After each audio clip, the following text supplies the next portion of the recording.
So Michael Stancliff with the Phoenix Restoration Project, thank you for joining us today. You're welcome. With Glad KTAR. Glad to be here. I wanted to just ask, maybe talk really quick what the Phoenix Restoration Project does and some of the, maybe one or two highlights of the work that your agency, your organization has done within this immigration crisis. Okay, well, the Phoenix Restoration Project has been around for about 5 years, and we have a really specific mission, which is to aid people coming out of immigration detention. So what that looks like is helping them make their travel arrangements to get on their way in their journey to their sponsor, who is likely a family member, to find overnight hospitality or short-term hospitality for people who aren't able to leave right away, and to provide some travel supplies, to triage, see if people need medical assistance. Lots of times people coming out of detention have some, there's some minor illnesses, usually kind of colds and dehydration, some stomach issues. So some of that kind of work. So the question is some highlights of... Yeah, maybe one or two recently. I mean, I know I've heard migrants being taken into people's homes. And you Sure, yeah. We have we're a volunteer organization, and we have a long list of volunteers. Many of them do hosting of migrants when they need it in their homes. Traditionally, that's been how we've operated. More recently, lots of organizations have gotten into this work. And so our role has shifted a little bit. We're now coordinating with a lot of the churches and other community organizations that are stepping up to do the hosting. And we've been doing more training because many people continue to want to be involved in this work. And so we schedule trainings to give people kind of an overview of what the work is. So, in terms of highlights of what we've been seeing recently, the numbers are pretty high right now in terms of people coming over. And so we've just been busy. And I think a real challenge for us right now, for all of the organizations that are participating, is communication and coordinating.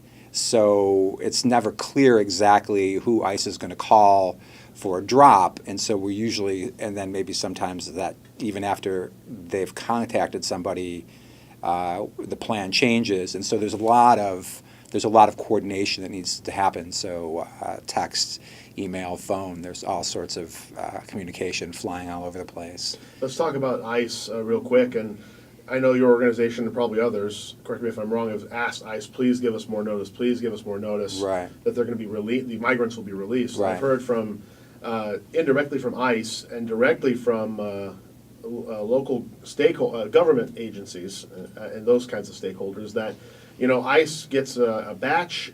It doesn't know what it's going to expect the morning of even.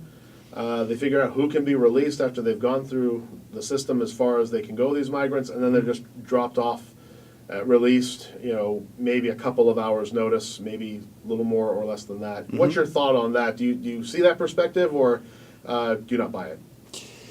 Well, I understand that they aren't prepared as they are now configured to handle the volume of people coming through, but from our perspective, that's a choice.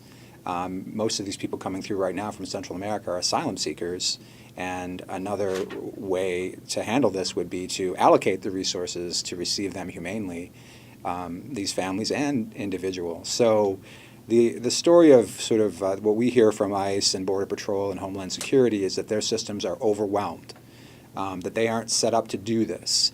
But again, that's a choice. And we can not take responsibility for the humanitarian crisis on the border, or we can take responsibility for it. They're choosing not to, and then to say we're overwhelmed. So, no, we don't really buy. We really don't. We actually don't buy the crisis narrative. It's a decision. It's not. This language about surge and crisis. Of course, it's a dire situation for the people who are coming across. But it could be handled better. What are a couple of ways that you think the feds can handle it better? Well, they can allocate more resources for receiving the people humanely and caring for them. And another, from our perspective, a really big issue is that they've stopped doing travel arrangements for migrants, asylum seekers before they're released. It used to be that we did most of our work directly from the Greyhound bus station down at 24th and Buckeye, and people would be released with a confirmation number. They were allowed beforehand to contact a sponsor who would buy usually a bus ticket, sometimes a plane ticket. And so they would arrive at the Greyhound station and they had confirmation numbers. And so they moved very quickly then on their way, and there was much less need to have people staying overnight and crowds accumulating and things like that. A lot of this crunch right now is the direct result of the discontinuation of that, making travel arrangements before release. And so that's really exacerbated the situation and put a lot more stress and strain on the volunteer network. The feds, of course, have told me, we don't have the resources, we don't have the money or the beds or the laws to even do any of this work. Our laws are dated back to the last decade, where we dealt with single Mexican men. Now we're dealing with Central American families. What about that narrative, in your opinion? Yes, I think it's true that what ICE, what immigration officials were used to and better prepared for were single, individuals, men coming across the border. That is true, and that is, prior to. I mean, there are always moments when there are these, like 2014, people point to that as another time when there was a big surge of people from Central America. But again, it's a choice. They say they don't have. There's money. It's how you want to allocate it. And what you take a moral responsibility for, and what you don't take moral responsibility for. So and we're not politicians. We're humanitarian volunteers. So from our perspective, that's very clear. Yeah. How does Phoenix Restoration Project get its funding right now? Get its volunteers, resources? I mean, are you talk about that? Get that together. We are 100% volunteer organization. We're very horizontal. We have a core group of organizers who do a lot of the logistics, and then we have a much larger work group, and they're just all volunteers. And occasionally we do get gifted money or resources. Usually it's by other volunteer organizations that see the work that we're doing and they want to contribute. So that's primarily comes out of everybody's pocket. And we've had incredible support from churches throughout our time doing this work. So we do receive, sometimes we'll get some financial assistance from a church, but a lot of it is just other volunteers donating to a volunteer organization. Yeah. Trying to share the little wealth that's available. Yeah, exactly. What's it been like? Is the Phoenix Restoration Project stretched thin? Are the churches and other charities stretched thin at this point? What are you seeing there? We're seeing people. It's a steep learning curve, say, when a church steps in to do this work.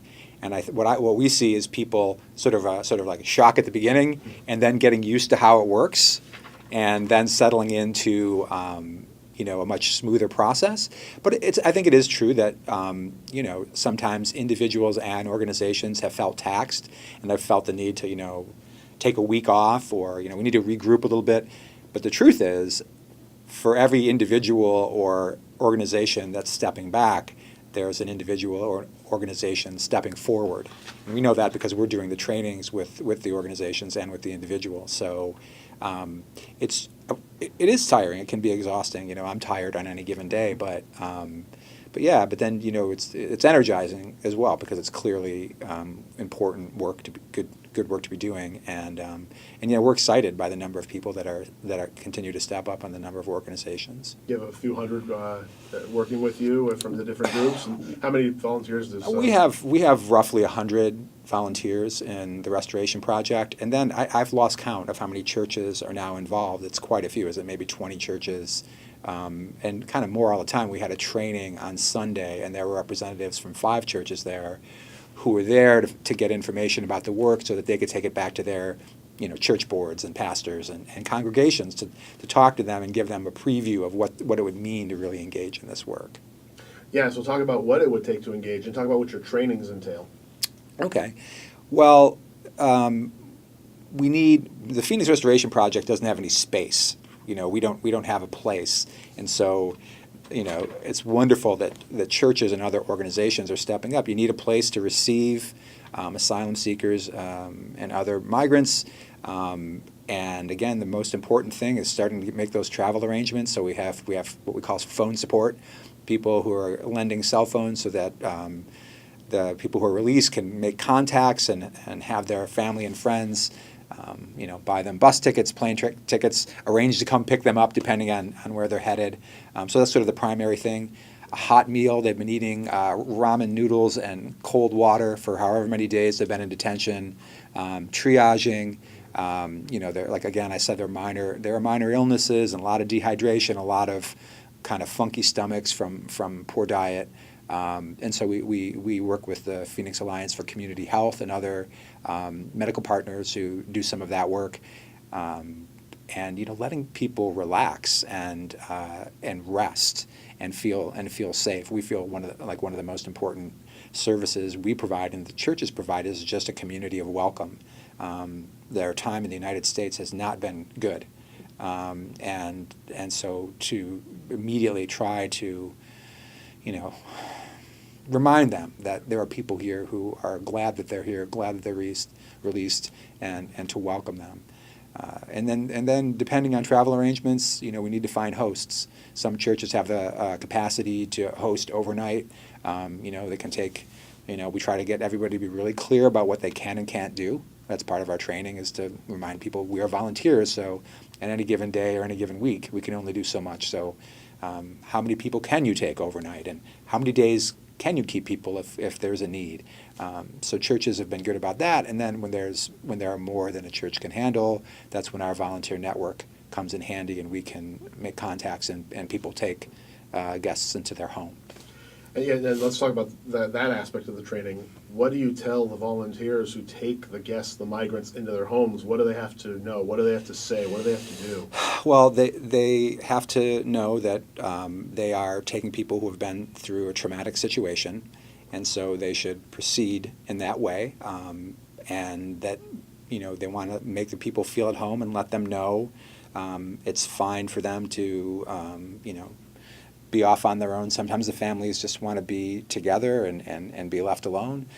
So kind of just being aware of the situation that they've been through, so they can be sensitive.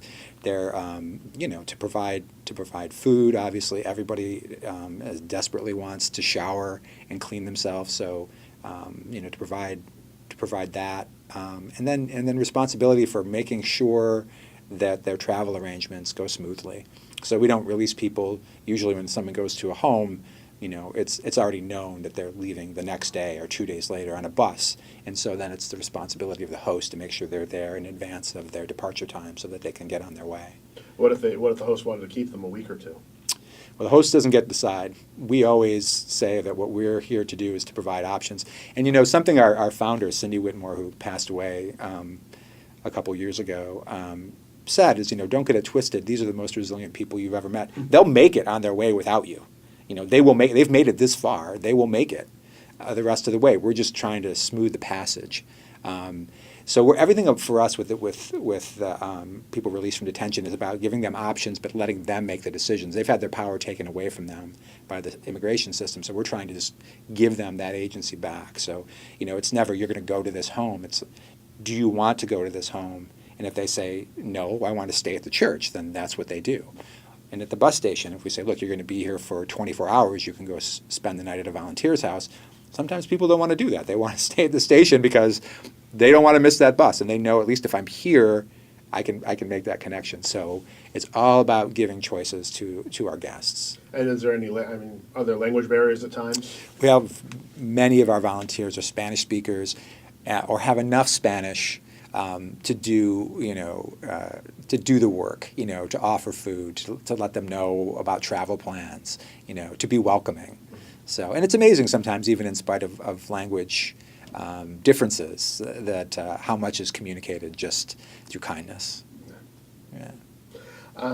The ICE, of course, has said, there are people that are seeking asylum, of course, but they also say there are people who are abusing our laws. They're leaving economic hardship, but that doesn't mean persecution.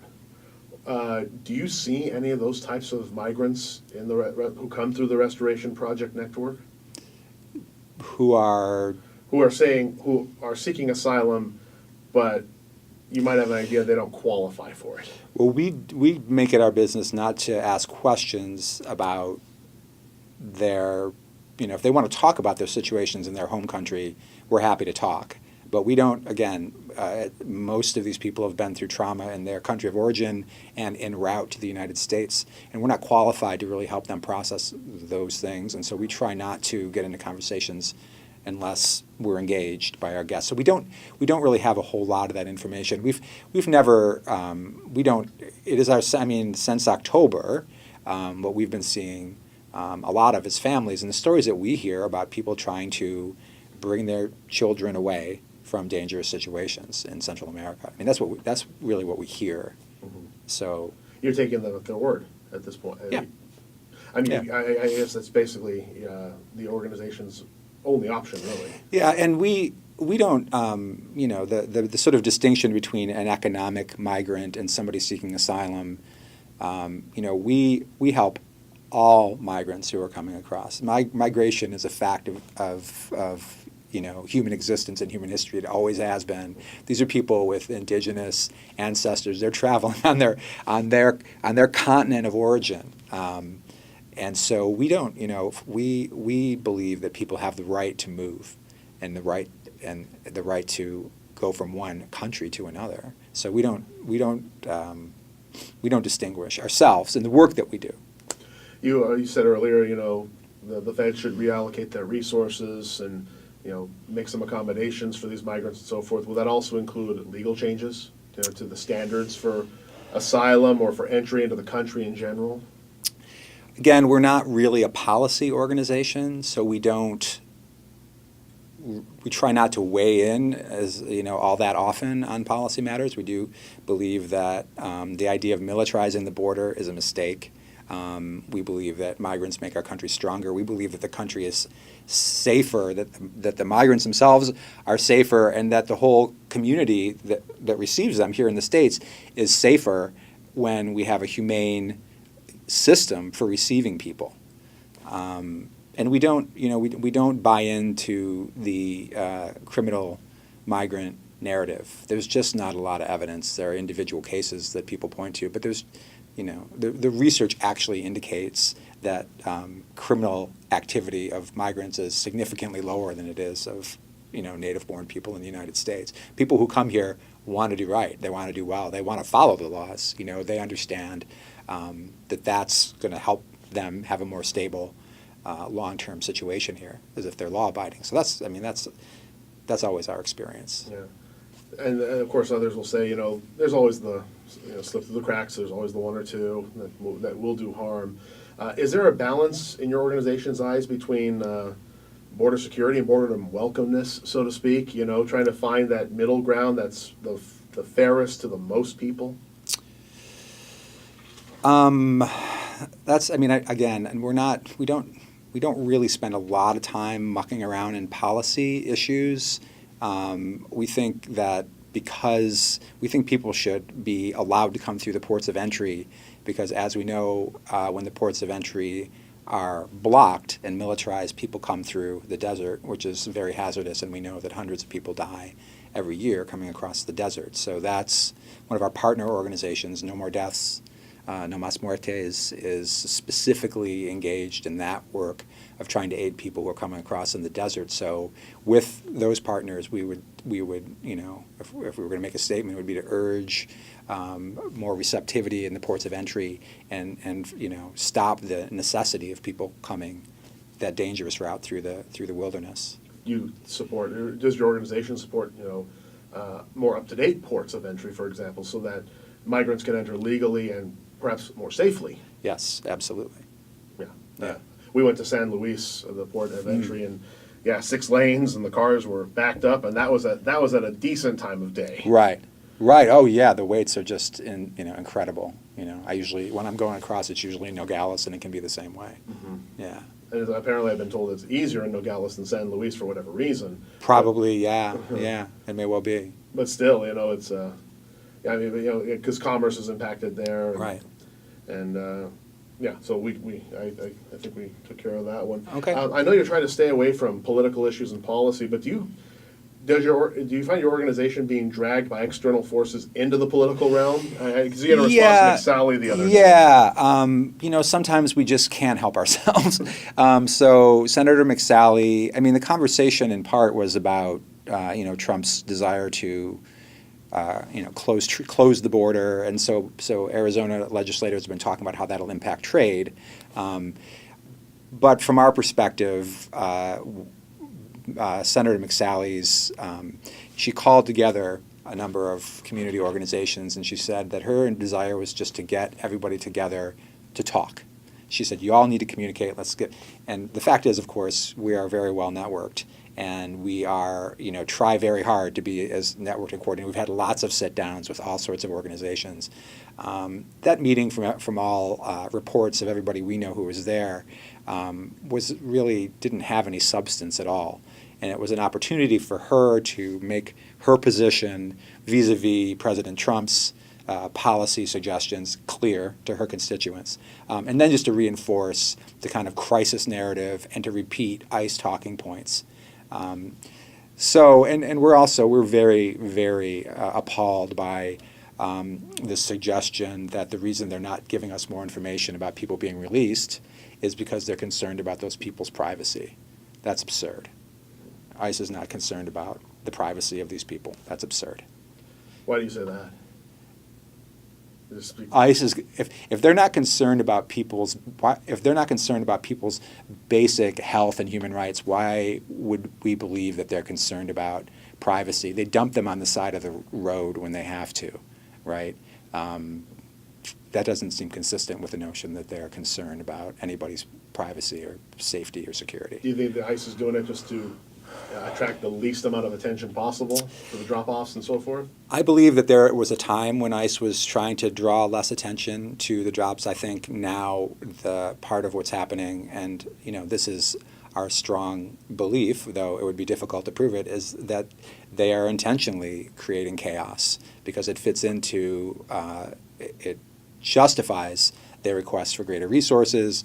It justifies the Trump administration's, declaration of a state of emergency on the southern border. So we think that, in fact, they're sowing the seeds of chaos right now.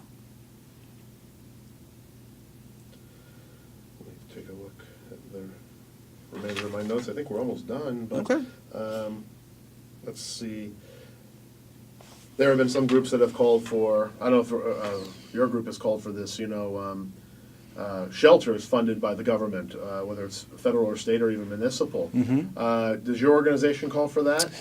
We definitely think that a central space where people could be received and receive aid and make their travel arrangements would be very beneficial, very helpful. And I think that we believe that our government, state and federal, should take responsibility for the care and the safety of people coming across. So yes, we do believe that it would be appropriate for government agencies to fund shelters where this humanitarian work could be done more effectively. Of course, the opposite side of the coin, is it really the U.S. government's responsibility for care for non-citizens? Yeah. Well, you have to have kind of historical amnesia to make the claim that we don't really have anything to do with these people coming from Central America. We've been meddling in Central America for a century, and our trade policies have decimated local economies. And so it's, economic and political interventions in Central America are directly responsible for the situation in those countries now. And that's not really a controversial claim. That seems a pretty clear matter of history. So to say now that we don't have any responsibility for that, you have to be able to compartmentalize, moral responsibility pretty interestingly to make that claim. You would say that's like a myopic view. I would say that's a myopic view for sure. And then, let's see, you said it's good that the migrants are released. Yes. Why? Because they're on their way to meet with their families, because they're on their way to the possibility of receiving asylum in the United States, because they're out of the horrible conditions in ICE detention because, they have some greater measure of freedom than they have since they've been in ICE custody. So it's always our desire to see people released. So when people talk about the crisis of the number of people coming across, we recognize the difficulty of receiving those numbers, but at the same time, we rejoice that those people are out and they are on their way to keep moving in their journey.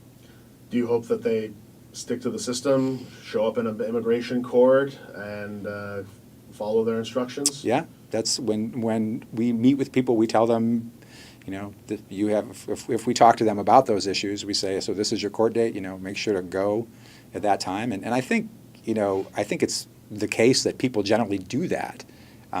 There's a narrative out there that these folks are in the wind once they get out of Phoenix, but that's really typically not true. Yeah, that they cut their bracelets and discard their paperwork. Right. No, they hold on to that paperwork for dear life because they know it's evidence that they have the legal right to be in the country, even if only temporarily. And if caught without that stuff, then I guess they'd be deported. Could be. I don't know if they'd find in the system when they ran the name that the person was actually awaiting a trial date or a hearing date. I'm not sure how that would go down actually. And back to the migrants being kept in some homes sometimes, Mm-hmm. albeit briefly. Mm-hmm. What did your volunteers say after the experience? That they were glad to be able to do that work. Often, as you can imagine, people are very grateful for the help that they received. So I think they're often, it's a really moving and energizing experience. I'll tell you what, it's definitely, we see a lot more people hosting and then letting us know, I want to do this again. Like, I want to be able to do this again. What we don't see a lot is people hosting and then backing away and saying, I don't want to do that anymore. So I think in general, it's our sense that it's a good kind of affirmative experience for people. Alrighty, so let's talk about the announcement from Greyhound that they would not take migrants, or I think anybody for that matter, without documentation that they're going to travel, i.e. a ticket. Right. What has that new policy done to your organization? That has forced us to do the work at Greyhound that we're used to doing in a sort of ditch by the road outside of the Greyhound station. And from our perspective, it has exposed people being released to greater risk and danger because they can't be inside the station or even on the property. So, and it's made things slightly more chaotic. We've gotten used to that now. Our volunteers now understand that the drill at Greyhound is to work with people released from detention, off the grounds. But we're that much more keen on getting the travel arrangements made so they can get inside the station. I would say, even though we were not happy about this announcement for Greyhound, they've been great partners with us for many years in the work that we do. And so again, what's really causing the problem is the fact that ICE no longer allows those travel arrangements to be made before people are released. Because if they had their confirmation ticket for a bus, then they would go right into the station. We'd make sure they were okay. They would sit down and they would wait for their bus, and then they would leave. But it doesn't work that way anymore. So does that mean your volunteers have to go online or walk into the station themselves and coordinate the ticket purchase, or even purchase the ticket themselves for these migrants? We almost never do that. What happens is they make a phone call to a relative, a sponsor in New York or Philadelphia or Los Angeles, and that person goes online or goes face to face in their town and purchases a ticket. And they call us back and they send us a confirmation number, and then we give the person the confirmation number, and they're able to go in and get the ticket. And we try to, if they don't understand that process, we try to make sure that that goes smoothly for them. Sure. So you're still facilitating at this point, not doing the actual purchase. Right. We don't have the resources to do that. Yeah. I mean, I would imagine that it would be up to each individual volunteer to make that choice. Yes, Yeah. I'll buy this person a ticket, but man, I think everyone's stretched thin. Every now and then, somebody, if there's a sponsor turns out not to be available and the person's really stuck, every now and then somebody goes out of pocket to buy a ticket. But I mean, I can count on one hand the number of times that's happened, say, in the last couple of years. Yeah. And do you understand Greyhound's policy? Yes, we understand from their perspective as a business why they made this decision. We wish they hadn't. But again, we don't want to put the responsibility on ICE for fixing the situation that's been created by ICE. Or situation, we don't want to make Greyhound responsible for ICE's policy. You want to say that again? I'll let you. Yeah. We can do a retake there. We understand Greyhound's policy. We don't like it, but we understand it. And we don't want to hold them responsible for fixing a problem that has been created by ICE's policy. What's the relationships been like from the restoration project to politicians? City, state, federal, all around. Well, we don't tend to have real close relationships with any politicians. We've gotten a lot of thumbs up from people who support from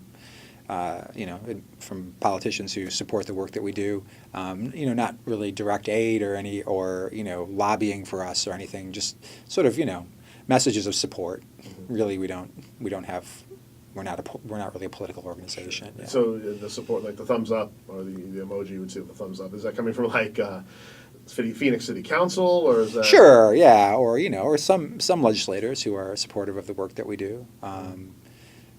Yeah, but we just keep our heads down. We keep doing the work. It's very, for security reasons, we try to be low profile in the work that we do. In fact, we didn't talk to the press for a long time, and we don't like it all that much when reporters show up at drop sites because we don't want to put people on camera. As you know, we have the Arizona Patriots or the Arizona Patriot Movement or whatever. They tend to they do show up sometimes to harass the asylum seekers, to point cameras at them, to intimidate them, to yell at them to go home.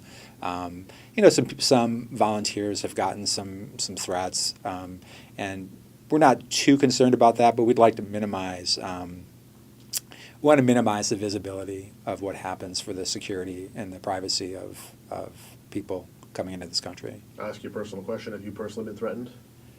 No, I have not been threatened. Okay. I have not been threatened. And I know you wanted to avoid the media for all those reasons, us included. But we're happy to be able to give our side of the story. So we do really appreciate being asked. Definitely, yeah. Okay. So I just wanted to know what changed your mind at this point. I mean, we all change our minds. Yeah.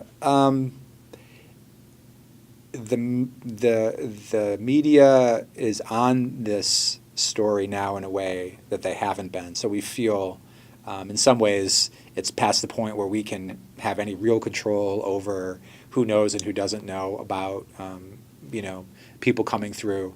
And so given that it is being covered as closely as it is right now, we would like to at least add our perspective. Certainly. Yeah. What would you like to say in closing? Oh, boy. What I like to say in closing. I would like to say just that our organization feels that the United States is morally obligated to help people seeking asylum and crossing the border to have a safe experience that affirms rather than denies them their humanity. Here's our top story. KTAR News, 92.3 FM, Arizona's news station.